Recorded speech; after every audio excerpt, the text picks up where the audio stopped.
When I was 7 years old, my dad passed away, and we were sent to grandparents and aunts to allow my mum to grieve. My time with my aunt was really good, but I do believe something inside of me began to put boundaries up, because I'd lost the security of my dad and it seemed like my home at that time.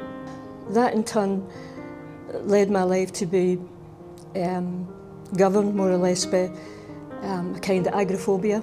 Sometimes I'd go along the street and I would think, well, that's as far as I can go.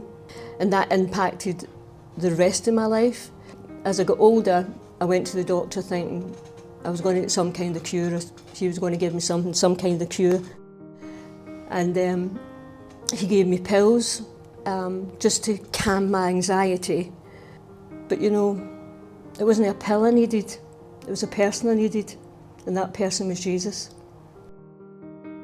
So fast forward to my kids being teenagers, and my son and my daughter go to church, and they would come home and tell me about Jesus and how he was changing people's lives and all that kind of thing. And I remember my daughter saying to me one time, like, you know, about taking thoughts captive. I'm thinking, take your thought captive, how does that work? So when I got anxious, you know, because, you know, I felt as if my life was full of anxiety, full of worry. So I thought, I remember going to the shops one day and, you know, this fear came in, this thoughtful fear came in. And I said, I take that thought captive. And I would say it each time the anxiety came, I would say it and it would work. Then my daughter invited me to church. She invited me a few times and telling me how, like, you know, Jesus had changed people's lives and set people free. And anyway, I went along.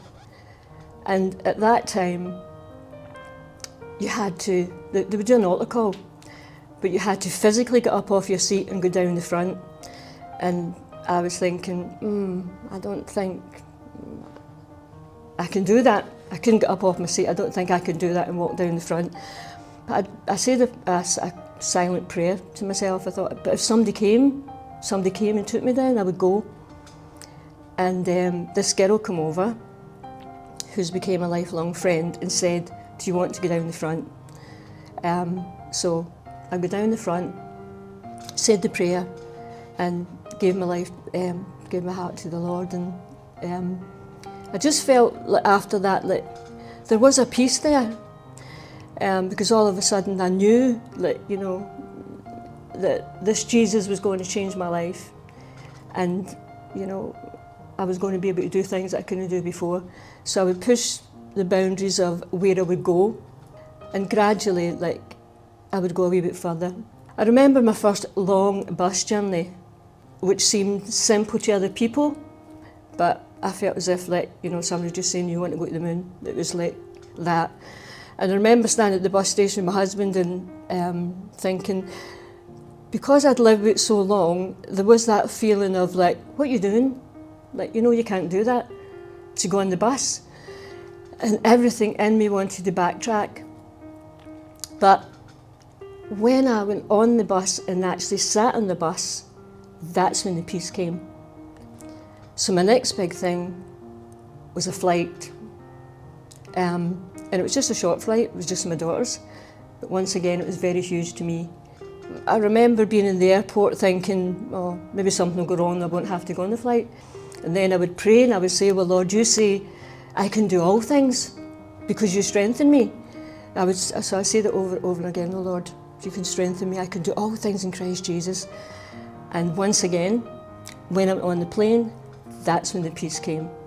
It was like me taking the step of faith and believing that the Lord would see me through this, that I would get that peace that we talk about, that peace that goes beyond our understanding, that I would get that peace.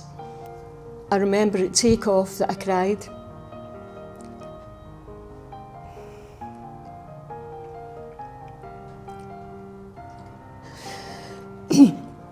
I cried at the goodness of God, because it was like what I felt impossible for me was possible in God.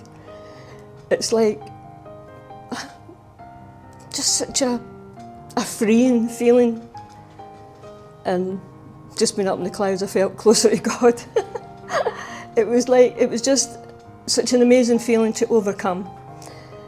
And gradually I would overcome, we would go abroad and things like that. Things I thought, you know, back then, like, you're never going to go abroad, or you're never going to do this, you're never going to do that. But now I was doing all these things and my life opened up. And then 6 years ago, I lost my son to suicide, and I felt that my faith was really tested then. And if I'd been that person back there, that would have taken me out. God strengthened me in a way that I didn't think was possible. I didn't think it was possible that it could make me this strong person to see me through this time. And not long after that, I lost my husband. And as I say, like, you know, your faith gets shaken a wee bit, but my faith got stronger because he held me in that time, he strengthened me in that time with a strength that I never knew I had. I never knew I had that strength in me. And I just feel that God gave his son so that I would see my son again. Christ died on the cross and he rose again so that I can see my son again. That is my hope. That is where my hope is. My hope's in Christ all day long.